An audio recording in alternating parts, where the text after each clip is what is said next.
العلي العظيم حسبنا الله ونعم الوكيل نعم المولى ونعم النصير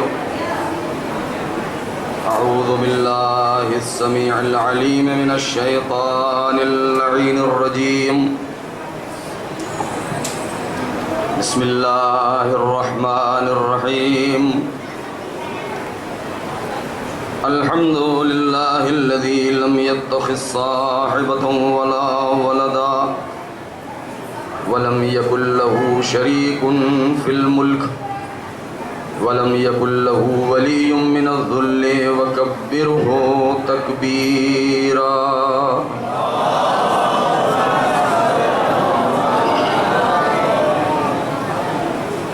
والصلاة والسلام والتحية والإكرام على النبي الأمي المكي المدني القرشي الهاشمي الأبطحي سيدنا ومولانا ومقتدانا وهادينا أبي القاسم محمد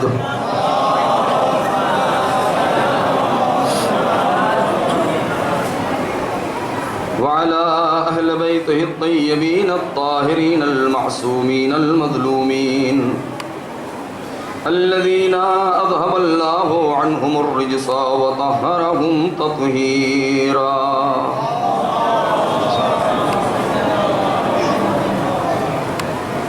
سيما على بقية الله في الأرضين روحي وأرواح العالمين لقراب مقدمه الفداء سلام على آل طه وياسين ولعنة الله على أعدائهم أجمعين من الآن إلى صباح يوم الدين أما بعد فقد قال الله سبحانه تبارك وتعالى في محكم كتابه ومتقن بيانه بسم الله الرحمن الرحيم وجعلناهم أئمة يهدون بأمرنا وأوحينا إليهم فعل الخيرات وإقام الصلاة وإيتاء الزكاة وكانوا لنا عابدين صلوات پڑھیں پر محمد وآلہ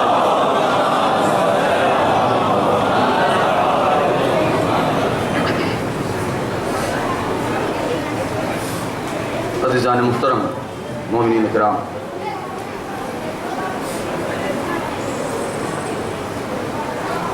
جس آیہ کریمہ کے ذیل میں آپ سے ہم کلام ہونے کا شرف ملا ہے اسی آیہ شریفہ کے ذیل میں آج اپنے بیان کے تیسرے مرحلے میں جو باتیں عرض کرنی ہیں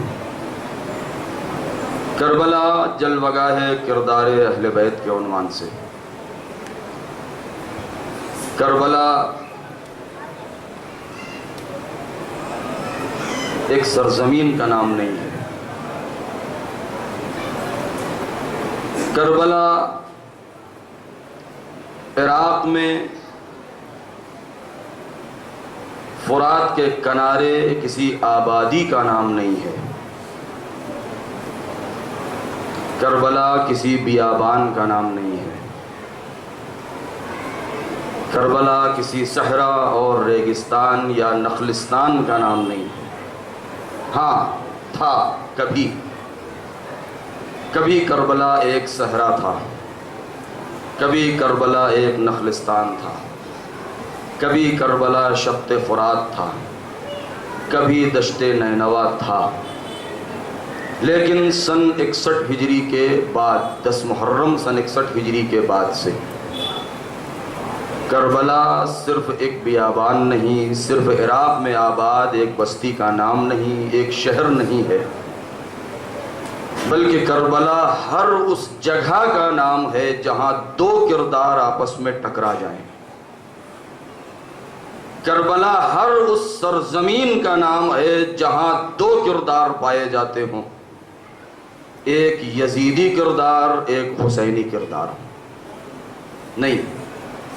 کربلا اس جگہ کا نام ہے جہاں دو عظیم کردار ٹکرائے ہیں، ایک ہندا کا کردار، ایک زینب کا کردار،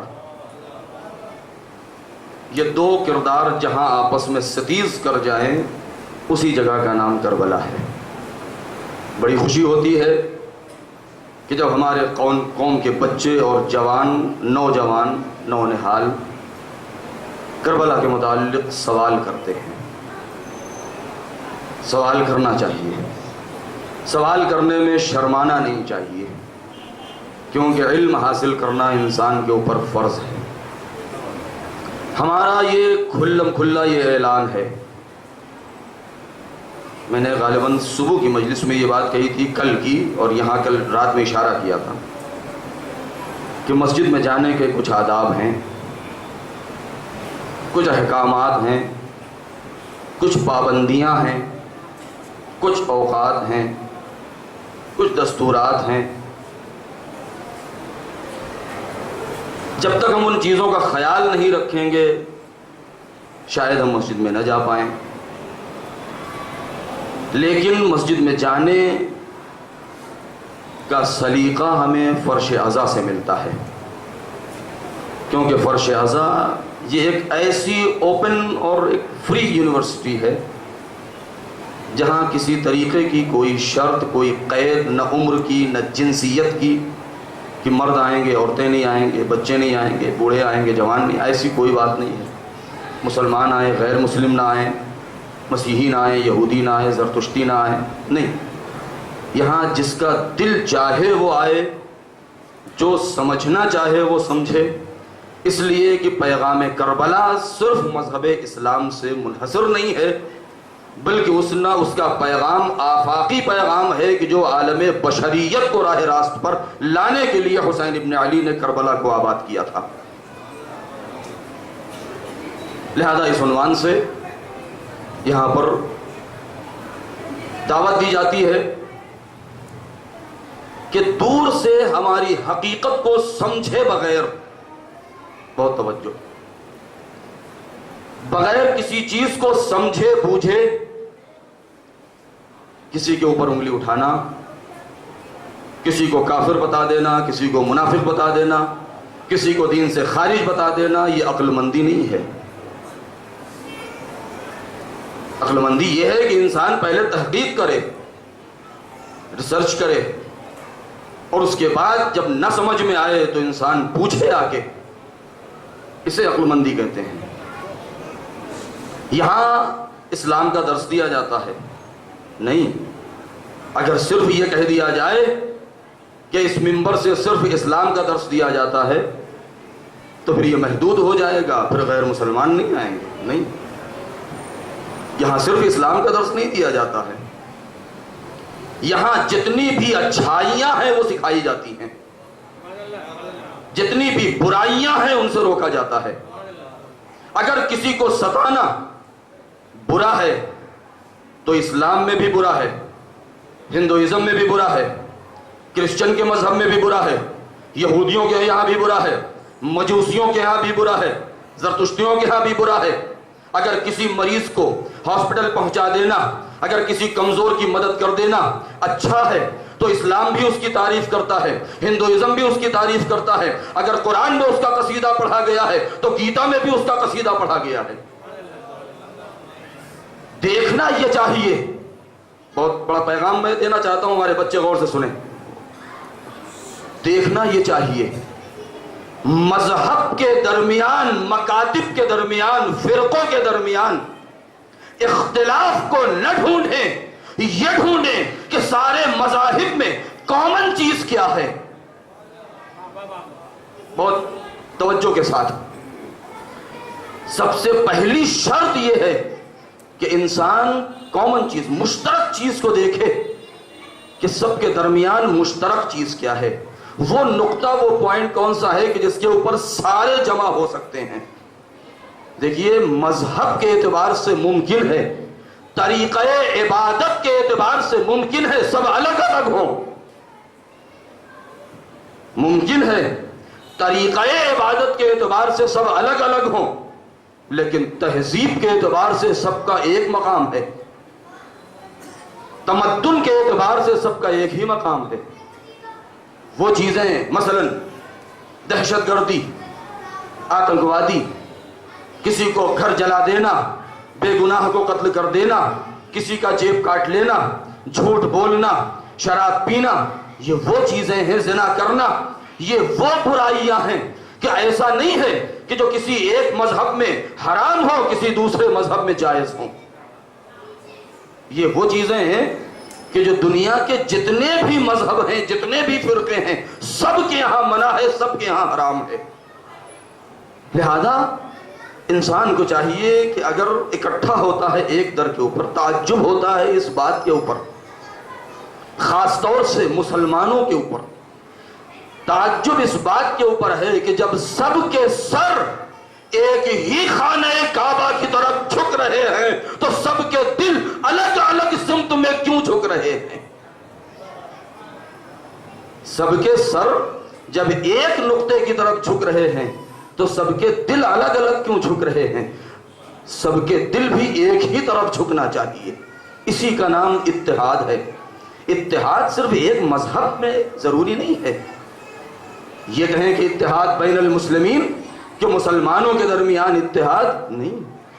بہت اچھی چیز ہے مسلمانوں کے درمیان اتحاد ہو، لیکن میدان کربلا میں جو پیغام دیا ہے، اسلام جو پیغام دے رہا ہے، وہ بشریت کے درمیان اتحاد کا پیغام دے رہا ہے، صرف مسلمانوں کے درمیان اتحاد کا پیغام نہیں دے رہا ہے.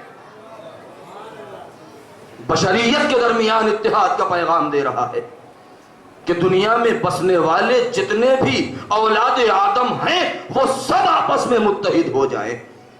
اسی کا نام کمال بشریت ہے، کمال انسانیت ہے. اسی کا نام کمال عقل ہے، کمال روح ہے، کمال نفس ہے، کمال فطرت ہے، کمال دینت ہے.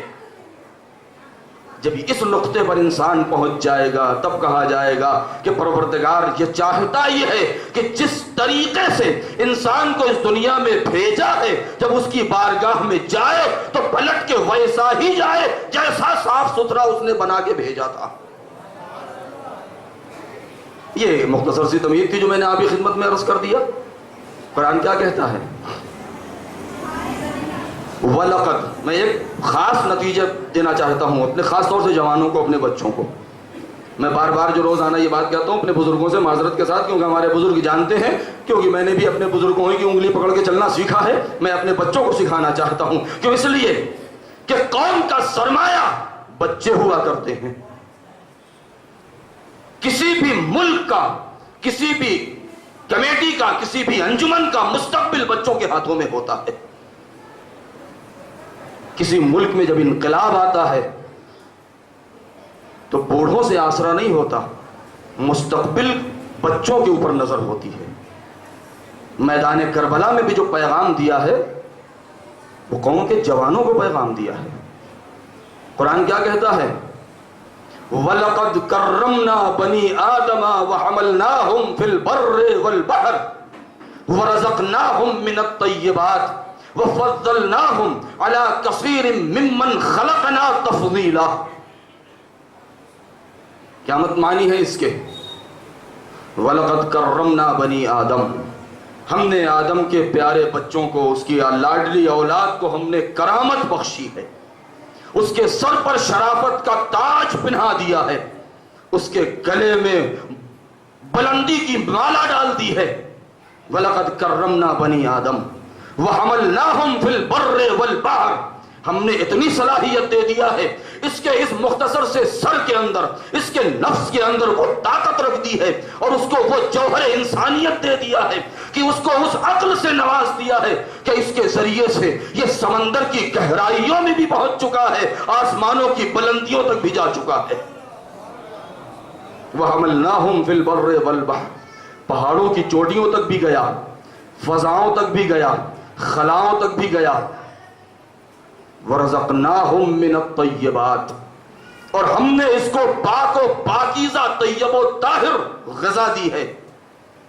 وَفَضَّلْنَاهُمْ عَلَى كَثِيرٍ مِّمَّنْ خَلَقْنَا تَفْضِيلًا، اور ہم نے اس کو وہ فضیلت دی ہے، وہ برتری دی ہے. کس کے اوپر؟ عَلَى كَثِيرٍ مِّمَّنْ خَلَقْنَا، کہ جتنی بھی چیزیں ہم نے خلق کی ہیں ان سب کے اوپر بہت سی چیزوں کی بہت توجہ چاہتا ہوں، ان میں بہت سی چیزوں کے اوپر ہم نے اس کو فضیلت دی ہے۔ اس کے معنی کیا ہیں؟ انسان اشرف المخلوقات ہے، ایک ترتیب رکھی ہے اس نے۔ میں ٹھہر کے گفتگو اس لیے کر رہا ہوں کہ آپ نتیجے پر غور کریں۔ ایک ترتیب رکھی ہے، سب سے بالا ترین مخلوق کا نام ہے انسان، اس کے بعد کی جو چیز ہے اس کا نام ہے حیوان، اس کے بعد کی جو چیز ہے اس کا نام ہے نباتات، اس کے بعد کی جو چیز ہے اس کا نام ہے جمادات۔ اور ہر ایک کے اندر پروردگار نے اپنی روح رکھی ہے۔ اگر جماد موجود ہیں تو اس کے اندر روح جمادی ہے، اگر نباتات ہیں، درخت ہیں، پیڑ پودے ہیں تو ان کے اندر بھی روح نباتی ہے۔ کیوں؟ اس لیے کہ ان کے روح کی دلیل یہ ہے کہ اگر ان کی جڑ کو کاٹ دیا جائے تو وہ خشک ہو جاتے ہیں۔ اس کا مطلب یہ ہے کہ ان کی رگ و پے میں بھی ان کے انداز سے خون دوڑ رہا ہے اور ان کے اندر بھی جان پائی جاتی ہے۔ اور اس کے بعد پھر روح حیوانی ہے کہ پروردگار عالم نے حیوانات کو بنایا ہے۔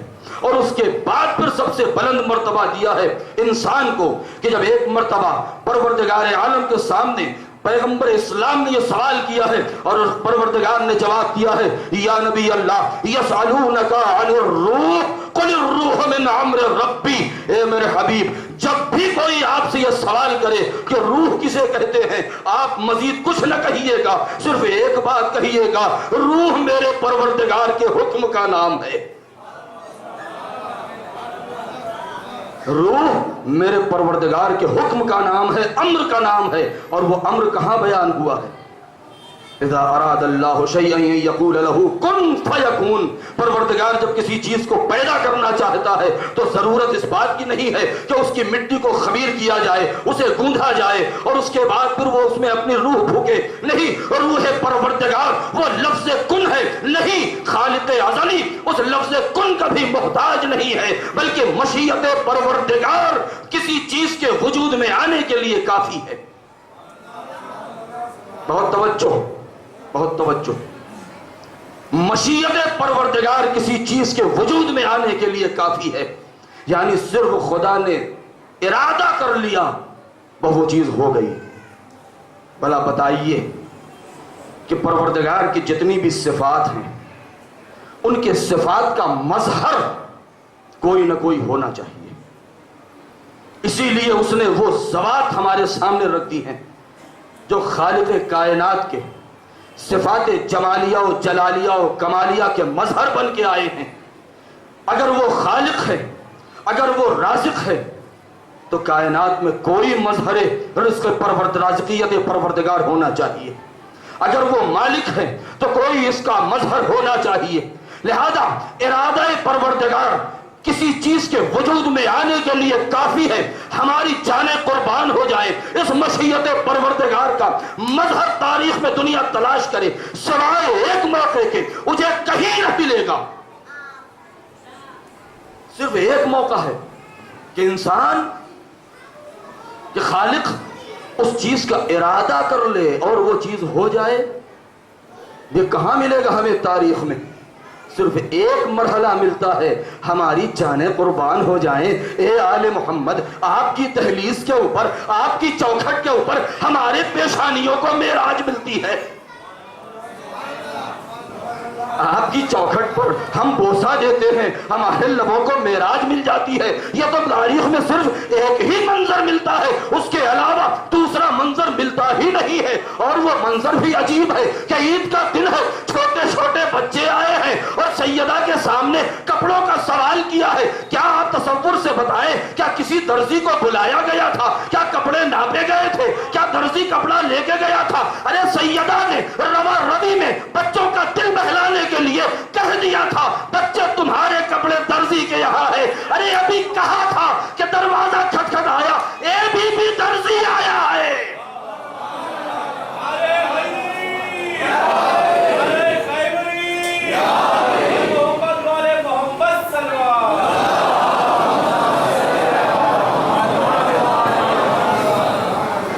ایک اور صلوات پڑھیں پر محمد و آل محمد۔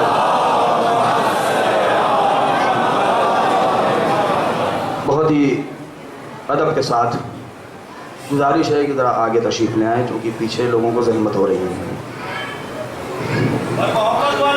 ہمارے بزرگ تشریف رکھیں, جوان آگے آ جائیں, جوانوں کے اندر انرجی ہوتی ہے ماشاءاللہ, مظاہرہ کریں اس بات کا.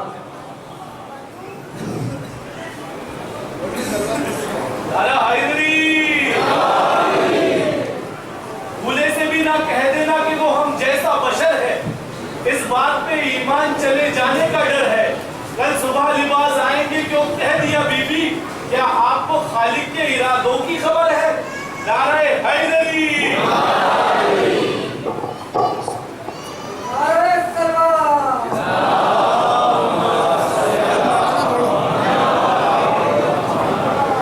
لہذا ارادہ کر لیا نہیں, یہاں تو ارادے کی بھی منزل نہیں ہے, یہاں تو بچے آئے ہیں. آپ خود ہی تصور کریں, اپنے اور آپ کے گھر میں دیکھیں, اگر چھوٹا بچہ اچانک کوئی ہم سے سوال کر لے اور فوری طور پر ایمرجنسی میں ہمارے پاس کوئی جواب نہ ہو تو ہم کیا کہیں گے بچوں سے؟ بچوں گھبراؤ نہیں. بی بی نے بچوں کا دل رکھنے کے لیے کہہ دیا. مشیت کو یادہ اتنی بھائی کہ ادھر بی بی کے زبان پر آیا, بچوں گھبراؤ نہیں, تمہارے کپڑے درزی کے یہاں ہے, اور درزی آ گیا. ارے کیوں نہ آتا, اس لیے کہ رضوان جنت بھی ہے, در سیدہ کا خادم بھی ہے. ارے لایا کس لیے ہے؟ اپنے سردار ہی کے لیے تو لایا ہے. وَلَقَدْ كَرَّمْنَا بَنِي آدم. اب یہاں پر ٹھہر کے ایک اور میسج دے دوں آپ کو. پروردگار عالم نے ایک جو ترتیب میں نے بیان کیا کہ جو ترتیب رکھی ہے, اشرف مخلوقات بنایا انسان کو, اس کے بعد اس کی خدمت میں لگایا حیوان کو, حیوان کی خدمت میں لگایا نباتات کو, نباتات کی خدمت کر رہے ہیں جمادات.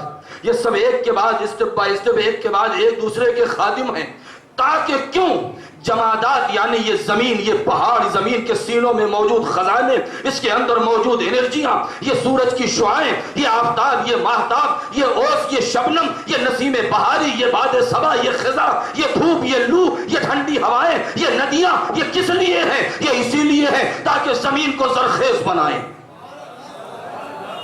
زمین کو کس لیے زرخیز بنائیں؟ تاکہ زمین ہری بھری ہو جائے.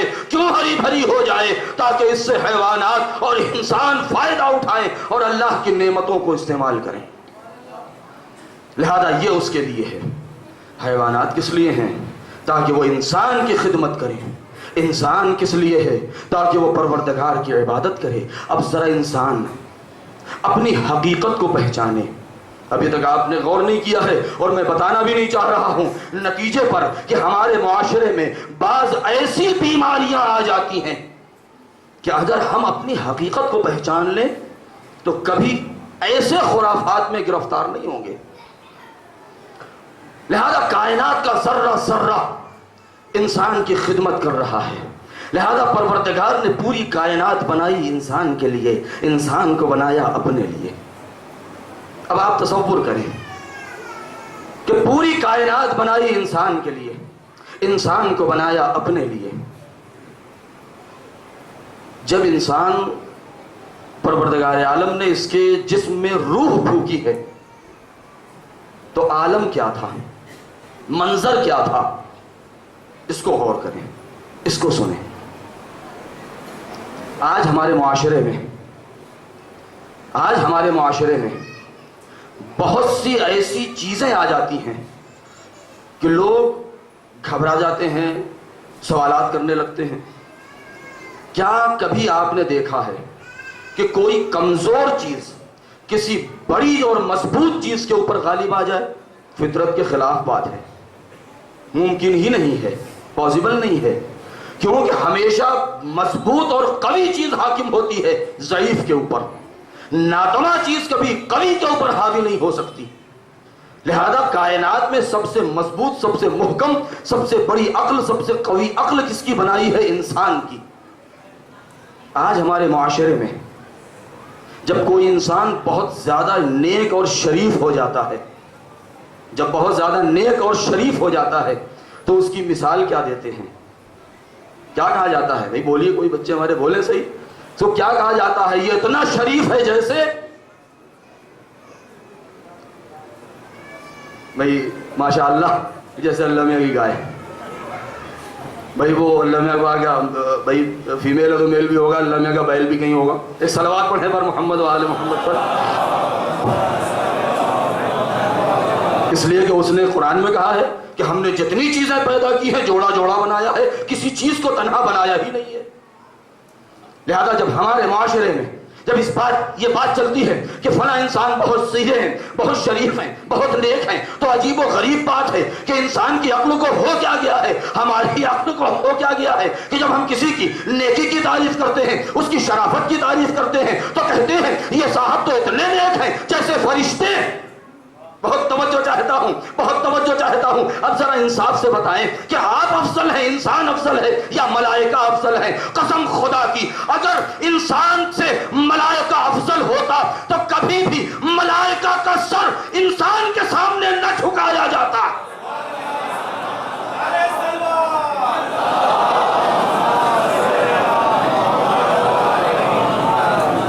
پروردگار نے فرشتوں کا سر انسانیت کے سامنے جھکایا ہے تاکہ انسان کا سر اپنے سامنے جھکا سکے. ایک صلوات پڑھیں بر محمد و آل محمد. روز اول یہ نہ کہیں کہ نہیں ملائکہ جتنے موجود تھے, نہیں, جتنے بھی ملائکہ تھے فسجد الملائکۃ کلہم, جتنے بھی فرشتے تھے کسی ایک کو ہٹایا نہیں ہے. ملائکہ کا سر انسان کے سامنے جھکایا ہے تاکہ انسان اپنی حقیقت کو پہچانے. جب انسان سب سے اونچا ہے تو اب کیسے مان لیں کہ انسان کے اوپر کوئی دوسری شے غالب آ جائے گی؟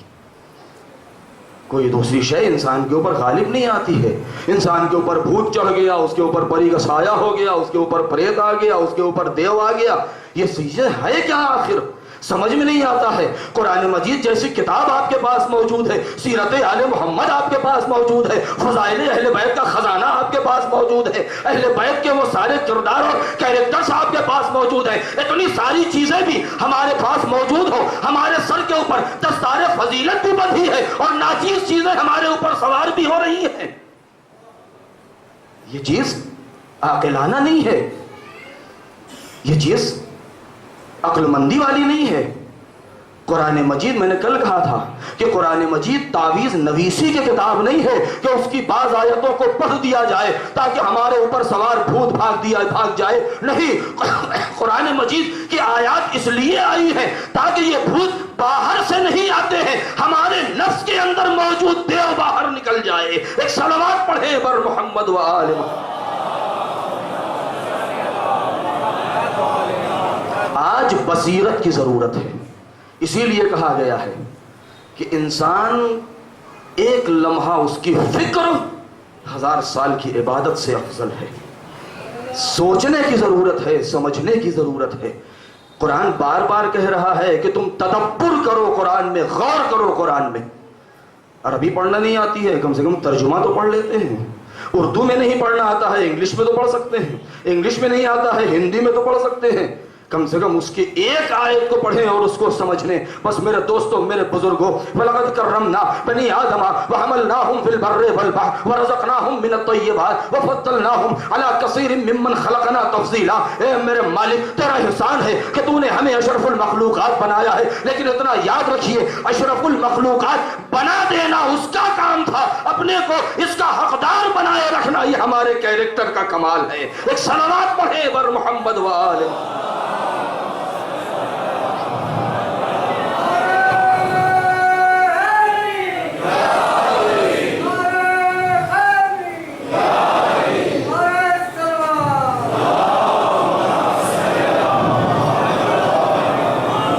اپنے کو اس کا حقدار بنائے رہنا یہ ہمارے اپنے اخلاق اور کردار کے اوپر موقوف ہے. یہی انسان ہے, چاہے تو, بہت توجہ, یہی انسان ہے کہ اگر چاہے تو اپنے کو آلودگیوں میں گزار کے اتنا پست بن جائے, اتنا پست بن جائے, بہت ہی نیچا بن جائے.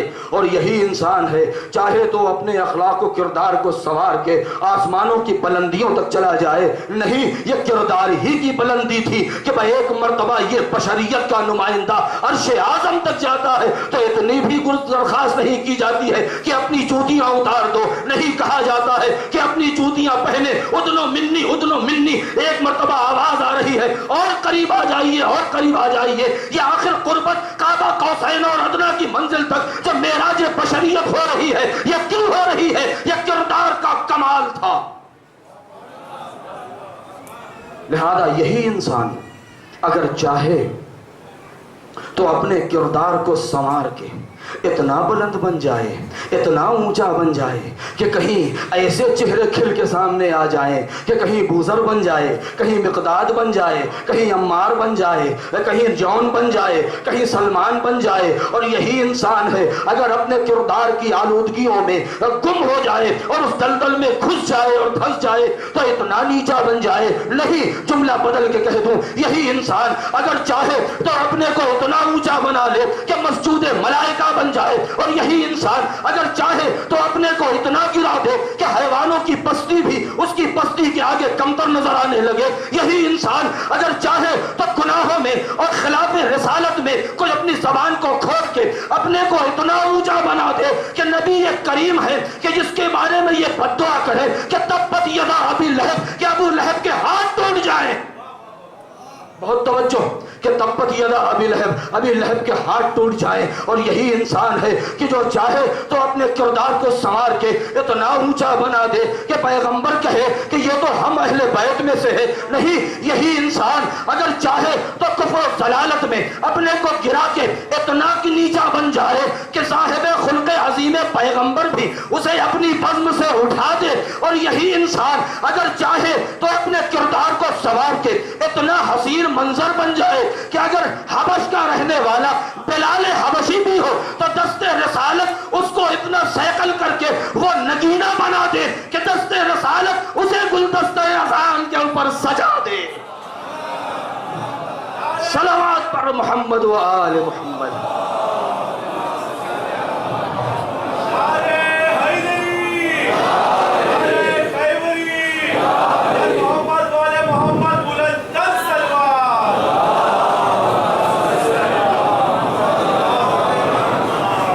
یہاں پر رنگ اور نسل اور نژاد کی کوئی حقیقت نہیں کہ کردار کے اوپر ہے کہ انسان کا کردار ہے کیسا. چاہے تو حیوان سے بھی نیچے چلا جائے، چاہے تو ملائکہ سے بھی اوپر چلا جائے. لہذا یہ انسان، لہذا جو میسج ہے، جو پیغام ہے کربلا والوں کا کہ جو کربلا جلوگاہ کردار اہل بیت ہے، کہ جیسا بھی آپ کو آئیڈیل چاہیے کردار کے سلسلے میں آپ کو کربلا میں مل جائے. فطرت، انسان کی فطرت. دیکھیے ایک چیز ہوتی ہے، میں کہہ دوں، ہمارے بزرگ محترم بیٹھے ہوئے ہیں، صاحبان فطرت ہیں. انسان کے جسم کے اندر، نہیں جسم نہ کہیں، انسان کے اندر دو چیزیں پائی جاتی ہیں. ایک چیز کا نام ہے فطرت اور دوسری چیز کا نام ہے عادت. بہت توجہ. ایک چیز کا نام ہے فطرت اور دوسری چیز کا نام ہے عادت. دونوں میں فرق کیا ہے؟ دونوں میں فرق یہ ہے کہ فطرت انسان اپنی پیدائش کے ساتھ لے کر کے آتا ہے اور عادت وہ ہے کہ جسے سماج اور معاشرے میں رہنے کے بعد سیکھتا ہے. دوسرا فرق یہ ہے کہ عادت کو بدلا جا سکتا ہے، فطرت کو بدلا نہیں جا سکتا. بہت توجہ. عادت کو بدلا جا سکتا ہے، فطرت کو بدلا نہیں جا سکتا. لہذا پروردگار عالم نے جو ہمارے سامنے مذہب رکھا ہے یہ دین فطرت ہے. اس کے جتنے بھی احکام ہیں، اس کے جتنے بھی قوانین ہیں وہ عین فطرت کے مطابق ہیں. کوئی ایک بھی قانون فطرت بشری کے خلاف نہیں ہے. کیوں؟ جو بھی انسان کی، اسی لیے شریعت میں کہا جاتا ہے کلما حکم بہ العقل حکم بہ الشرع وکلما حکم بہ الشرع حکم بہ العقل. جب بھی کوئی حکم عقل لگا دیتی ہے شریعت بھی اس کو ایکسپٹ کرتی ہے. جب کوئی شریعت بتاتی ہے تو عقل بھی اس کو ایکسپٹ کرتی ہے. اسلام کے جتنے بھی قوانین ہیں وہ عقل کے مطابق ہے. جب عقل کے مطابق ہے، یہی وجہ ہے کہ ساری شریعتیں وہ ہیں جو منسوخ ہو گئی ہیں، اپڈیٹ نہ ہو سکی. لیکن دین اسلام ایک ایسی شریعت کا نام ہے، قرآن ایک ایسی کتاب کا نام ہے کہ جو بے روز ہے، اس کو اپڈیٹ کرنے کی ضرورت نہیں ہے. قیامت تک کے لیے جتنے بھی احکام آئیں گے انسانیت کو ضرورت پڑے گی، ہر زمانے میں وہ اس کے لیے مداوا ہے. ایک صلوات پڑھیں بر محمد و آل محمد.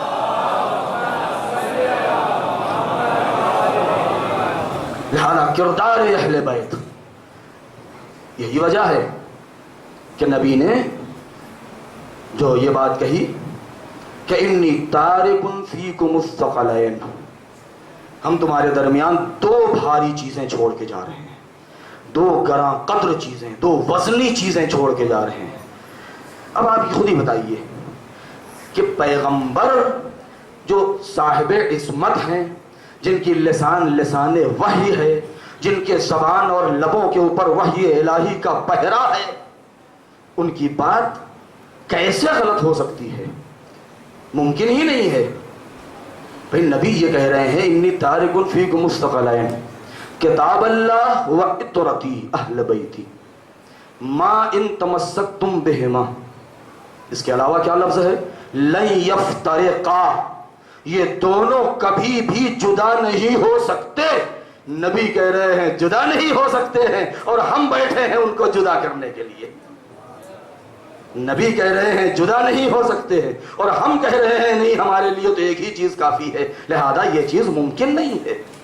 کردار اہل بیت اگر سمجھنا ہے تو ہمیں ان دونوں چیزوں سے متمسک رہنا پڑے گا، تب ہمیں کردار اہل بیت سمجھ میں آئے گا۔ کربلا جلوگاہ کردار اہل بیت ہے، کربلا جلوگاہ اخلاق اہل بیت ہے۔ ارے وہ اخلاق حسینی ہی تھا، وہ اخلاق اہل بیت ہی تھا، وہ سیرت نبوی ہی تھا، وہ سیرت علوی ہی ہے کہ جس کی بنا پر اور اس لشکر سے کٹ کے یہاں آ رہا ہے۔ جناب زہیر کو کون نہیں جانتا ہے؟ یہ جناب زہیر کون ہے کہ اس سے پہلے کون تھے؟ اس سے پہلے عثمان کے ماننے والے تھے، لیکن کچھ دیر سید الشہداء کے ساتھ رہے ہیں، اور ایک مرتبہ وہاں سے کٹ کے لشکر حسینی میں آ رہے ہیں۔ یہ کس چیز کی بنا پر ہوا ہے؟ یہ کردار کی بنا پر ہوا ہے، یہ کردار کی بنا پر ہوا ہے۔ لہذا حسین ابن علی اپنے کردار کی جلوہ نمائی کر رہے ہیں میدان کربلا میں۔ کربلا ایک عظیم درسگاہ ہے کہ جہاں ایک طرف عصمت پائی جاتی ہے تو دوسری طرف ایسے افراد پائے جاتے ہیں۔ بہت سی بحثیں ہوتی ہیں، کہتے ہیں کہ معصوم 14 ہیں، انبیاء کرام 1,24,000 جو گزرے وہ بھی معصوم ہیں، لیکن اصطلاحی اعتبار سے یہ معصوم 14 ہیں۔ لیکن ایسی شخصیتیں بھی ہمارے سامنے بہت سے لوگ کہہ دیتے ہیں کہ عصمت تو مجبوری کا نام ہے، کیونکہ پروردگار عالم نے ان کو پاک و پاکیزہ بنا کے بھیج دیا ہے تو یہ پاک ہو گئے ہیں۔ نہیں، یہی وجہ ہے کہ ان 14 معصوم کے علاوہ، ان ہستیوں کے علاوہ ہمارے سامنے کچھ ایسی شخصیتیں بھی ہیں جیسے جناب زینب کبریٰ سلام اللہ علیہا، جناب ابو الفضل العباس، جناب علی اکبر۔ ارے یہ تو خاندان عصمت و طہارت سے ہیں، نہیں، جناب سلمان ہیں، جناب مزر ہیں، جناب مقداد ہیں، جناب عمار ہیں، جناب کمیل ابن زیاد نخعی ہیں، جناب میثم تمار ہیں، جناب ساسا بن سوحان ہیں۔ یہ وہ افراد ہیں کہ جنہوں نے اپنے کردار کو پیش کر کے یہ ثابت کر دیا ہے کہ او مورخ، او محدث، ارے ہوشیار، خبردار، اپنے قلم کو روک لے۔ عصمت کو مجبوری کا نام نہ دینا، عصمت ارے کردار کی بلندی کا نام ہے، عصمت کیریکٹر کے کمال کا نام ہے۔ ایک صلوات پڑھے بر محمد و آل محمد۔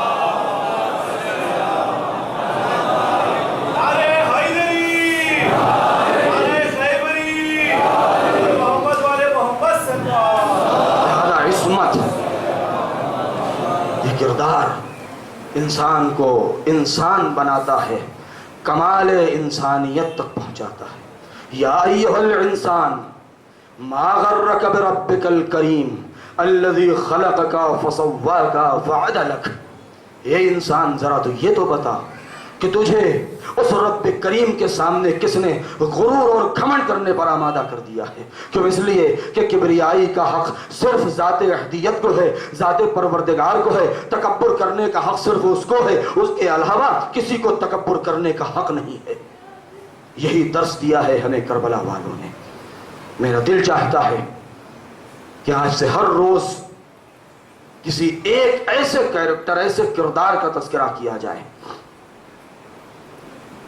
کہ جس کا نام ہم اور آپ ہمیشہ سنتے آئے ہیں، لیکن جانیں کہ وہ کون ہیں۔ وقت میں شاید آج گنجائش نہ ہو کہ وہ کون تھے۔ مثال کے طور پر جناب جون، جناب وہب کلبی، جناب زہیر، جناب بریر حمدانی،